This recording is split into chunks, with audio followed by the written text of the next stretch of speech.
What's the current state of the Charlotte labor market? So here we are in August 2021. I thought it'd be a good time to follow up on some of our projections in the pandemic and talk about some of the things we're starting to see here this year in the labor market. And so today, really three main things I want to focus on. Again, what's that current state? What's happening today? What are some of those long-term projections? Again, following up on some of those projections we made in the middle of the pandemic. What's tracking? What new information do we have that's allow us to make some new projections? And then what is the practical advice for job seekers given the current state of the labor market? What does this mean for you? And so starting with that current state, the first thing I want to focus on is this talent shortage that we're seeing. And so one of the big reasons that we're seeing this and we're hearing companies having a hard time hiring individuals today is because prior to the pandemic, there were about 16,000 more people in the labor force, either working or looking for work, than there are today. So those 16,000 people that were in the labor force in February of 2020 are not looking for work or working in May of 2021. And one of the big reasons we see that is because we saw a doubling of the rate of retirements in 2020.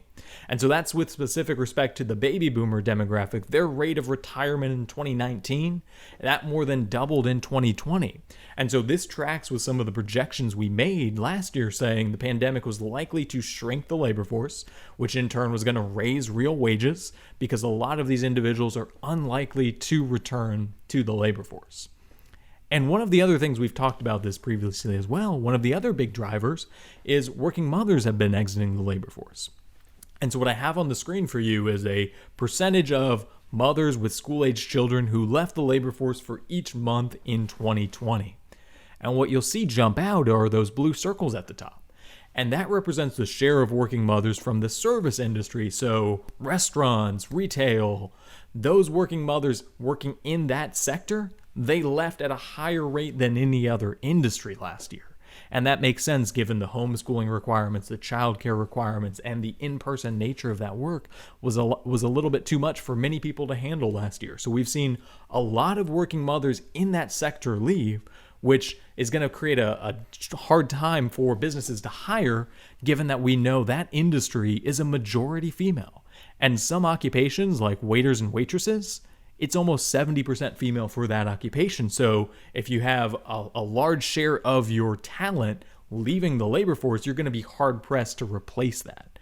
But let's talk about work mothers again. What we're seeing is not only did they leave, they're not returning at the same rate as their peers. And so you'll see on the screen, you could talk about mothers, fathers, and non-parents. In 2020 and 2021, were they in the labor force? What you see is everyone left the labor force pretty precipitously in March when businesses were shut down. We were going into lockdown.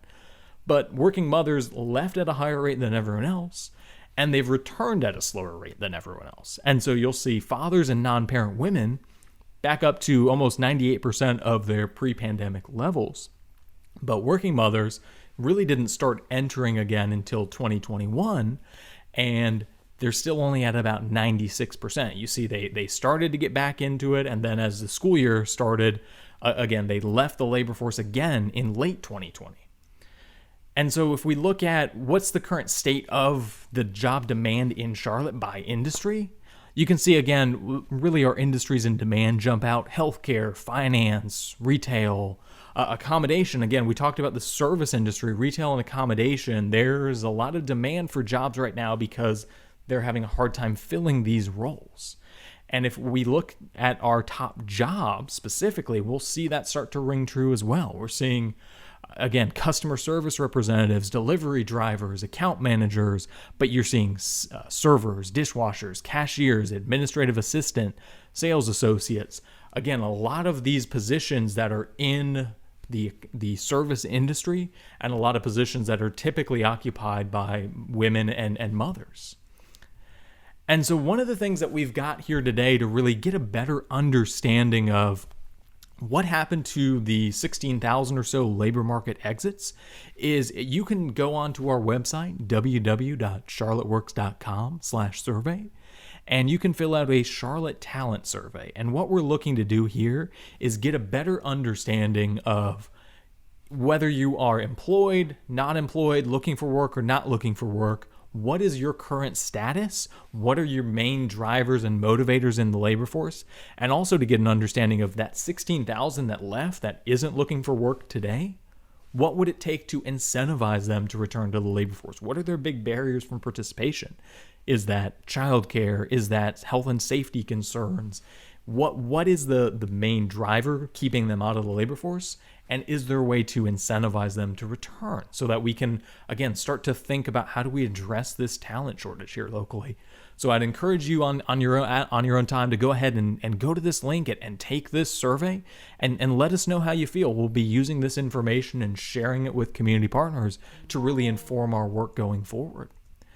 And so the next thing I really wanted to do is we've talked about the current state. What are some of these longer term projections? Again, following up on some of our projections we made in the middle of the pandemic.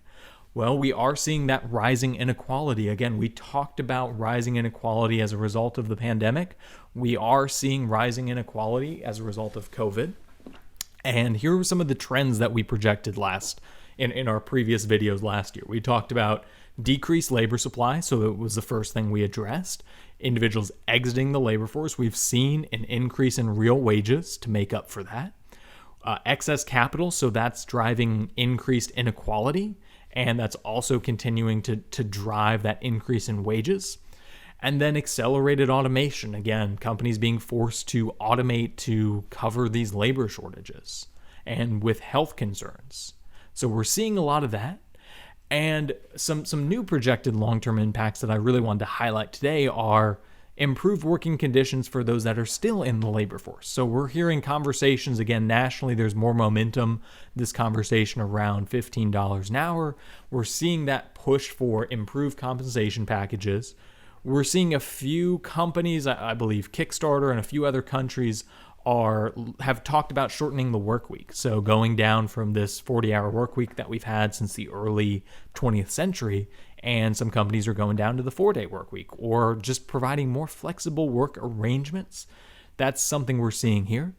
And then also one thing that we're going to keep an eye out for is more of this capital labor substitution. And so as companies have a hard time filling roles that existed pre-pandemic, looking at where we see instances of companies taking capital to make investments in automation infrastructure, whether that is, a place where you go to the restaurant to enter your order in manually without talking to someone, or more intentional investments in this capital infrastructure that can replace human and labor in certain places.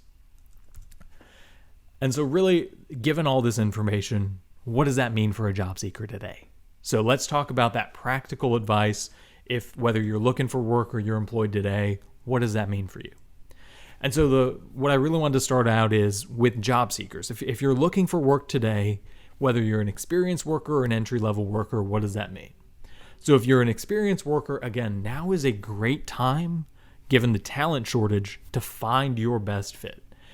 The increased demand presents these opportunities to find better work environments, increased pay. So making sure you take advantage of this opportunity to make sure you're in the best position for you. As companies are competing for top talent, this creates a great opportunity for these workers. And for entry-level workers, what should they be focusing on today? Again, with that surplus demand, not only are they going to have a variety of offers available to them, but really focusing on upskilling is going to be critically important here, given the widening inequality we're talking about. And that capital labor substitution effect, if a lot of these entry-level positions start to go away, you don't want to become overly reliant on it. So now is a great time to really focus on upskilling and moving yourself into that experienced worker category, as that capital labor substitution effect will make that progression harder in the future. You won't have that entry-level role to gain that experience potentially. So now is a great time to really take advantage of this moment. And so again, following up with some of the videos we've made in the past, I just wanted to hammer home this idea again about the hedgehog and the fox. And again, the hedgehog is a specialist. The hedgehog has one specific skill. This is the idea that, those quills provide that protection and they're really good at one thing and they're a really great specialist. but a fox is a really great generalist. Again, a jack of all trades, if you will, someone that can do a little bit of everything, but isn't a specialist in any one area. And it's this idea that you really want to think about merging those two types of skill sets. And as you're preparing for the future, as you're preparing for this new economy, looking at it and thinking about, how do I have a T or an M-shaped skill set? How do I have that broad base of skills like a fox, have a wide breadth of skills, and thinking about communication, technical skills, a wide base of skills, but then also going deep in certain areas and specifically finding a niche, whether it's technical skills with technology or core business, human skills, or hard to find skills in your local labor market. So thinking about upskilling both in terms of having a broad base of skills and not limiting yourself just to being a hedgehog and just being narrow, but also having that ability to go deep in a few areas so that you're really creating unique value. And so again, that is all I have for you today, but I appreciate you taking the time to sit with me on this labor market update.